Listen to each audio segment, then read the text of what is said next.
ఖతార్లో ఉంటోన్న Hamas నేతల లక్ష్యంగా ఇటీవలి ఇజ్రాయెల్ వైమానిక దాడులకు పాల్పడింది.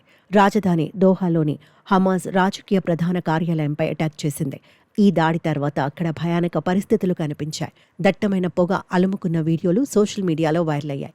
వైమానిక దాడుల్లో పలువురు ముఖ్య నేతలు చనిపోయినట్లు తెలిసిందే. కాగా అటాక్ తర్వాత పూర్తి బాధ్యత తమదే అంటూ ఇజ్రాయెల్ ప్రధాని నెతన్యాహు స్వయంగా ప్రకటించారు. అమెరికాలో జరిగిన సెప్టెంబర్ 11 దాడులతో పోల్చారు. ఆయన ఓ వీడియోలో మాట్లాడారు. హమాస్తో యుద్ధానికి దారితీసిన అక్టోబర్ 7 నాటి దాడులను ఆయన ప్రస్తావించారు. వీటిని అమెరికాలో జరిగిన సెప్టెంబర్ 11 దాడులతో పోల్చుతూ నాడు యుఎస్ ఎలా స్పందించిందో ప్రస్తుతం తాము అలాగే చేశామన్నారు. దాడులకు కారణమైన ఉగ్రవాదులు ఏ దేశంలో ఉన్నా వెంటాడి హతమారుస్తామని నాడు అమెరికా ఏ విధంగా చెప్పిందో ప్రస్తుతం తాము కూడా అదే చేశామని అన్నారు.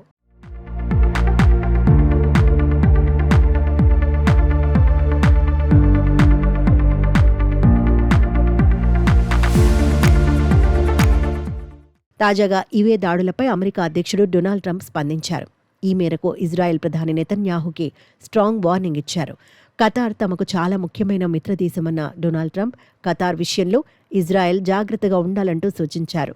ఏదైనా నిర్ణయం తీసుకోవాలని అనుకున్నప్పుడు ఆచితూచి వ్యవహరించాలని ఇజ్రాయెల్ను హెచ్చరించారు డొనాల్డ్ ట్రంప్.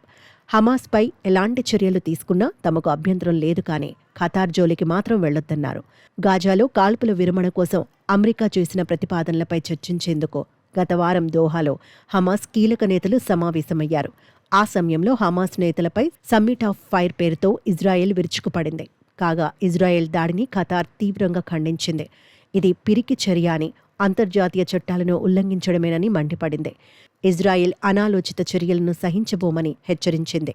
మరోవైపు కొన్ని రోజుల ముందు డొనాల్డ్ ట్రంప్ న్యూయార్క్లోని ఖతార్ ప్రధాని Sheikh Mohammed bin Abdul Rahman bin Jassim అల్థానీతో విందులో పాల్గొన్నారు.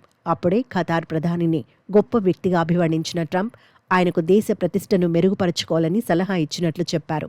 ప్రజలు ఖతార్ గురించి చాలా చెడుగా మాట్లాడుతున్నారని, కానీ అలా ఉండకూడదని పేర్కొన్నారు. న్యూయార్క్లో సెప్టెంబర్ 11 దాడుల జ్ఞాపకార్థం జరిగిన ఈ విందులో పలువురు ప్రముఖులు కూడా పాల్గొన్నారు.